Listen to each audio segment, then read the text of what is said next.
Donc en mars 1998 était signé le protocole de gestion des agents contractuels de CFA-CFPPA. Ce protocole avait pour but d'harmoniser les conditions de travail et bien évidemment d'améliorer surtout les conditions de travail. Aujourd'hui, 20 ans plus tard, mars 2018, les conditions de travail ne se sont pas améliorées, bien au contraire, elles se sont dégradées majoritairement.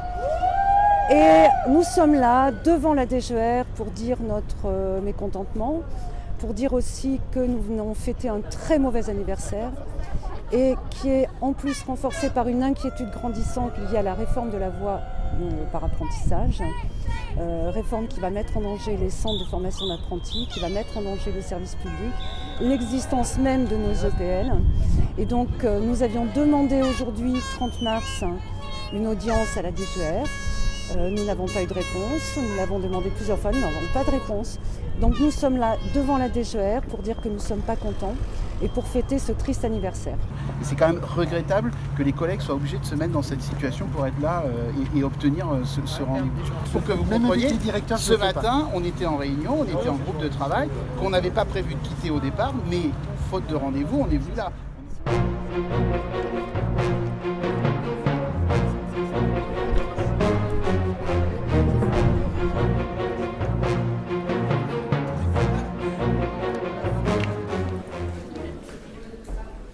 Nous souhaitons que très rapidement les négociations sur la partie 2 du protocole, c'est-à-dire vraiment là, le cœur des conditions de travail, c'est-à-dire temps de travail, salaire, congé, droit, que cette partie 2 soit, les négociations soient ouvertes le plus rapidement possible. On n'a absolument jamais le sentiment de travailler pour un service public et pourtant c'est bien notre mission. On s'adresse à des apprentis ou à des stagiaires en formation adulte, on est dans le service public et dans l'enseignement agricole public et nos conditions de travail viennent en permanence contredire cet état de fait. Donc il y a presque de la schizophrénie chez nos collègues et un mal-être au travail qui est de plus en plus grand. Enfin là je pèse mes mots. Quand on explique à un agent que si on se met demain à compter ses jours fériés comme déductible des obligations de service, il va ruiner le centre de formation.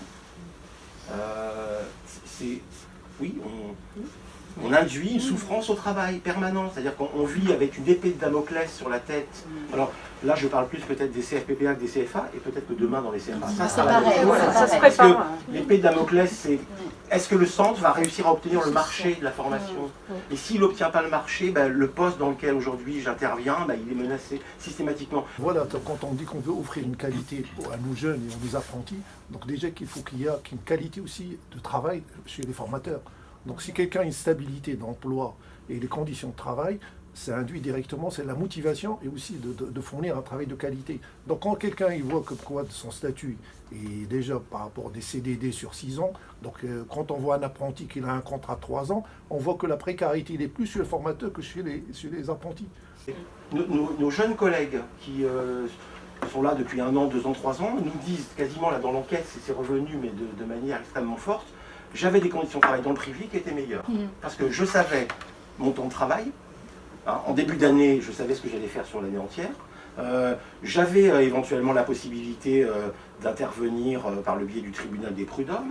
Je savais quand est-ce que je pourrais prendre mes congés. Voilà, toutes ces choses-là étaient fixées, balisées.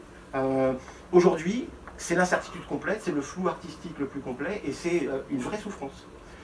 Donc voilà, on voulait porter ces conditions de travail dégradées parce qu'on aurait pu penser qu'en 20 ans, avec l'indication de tendre vers une harmonisation des conditions de travail sur l'ensemble du territoire national et d'atteindre à égalité celle de nos collègues titulaires pour les mêmes fonctions, on pouvait penser que ça allait s'améliorer.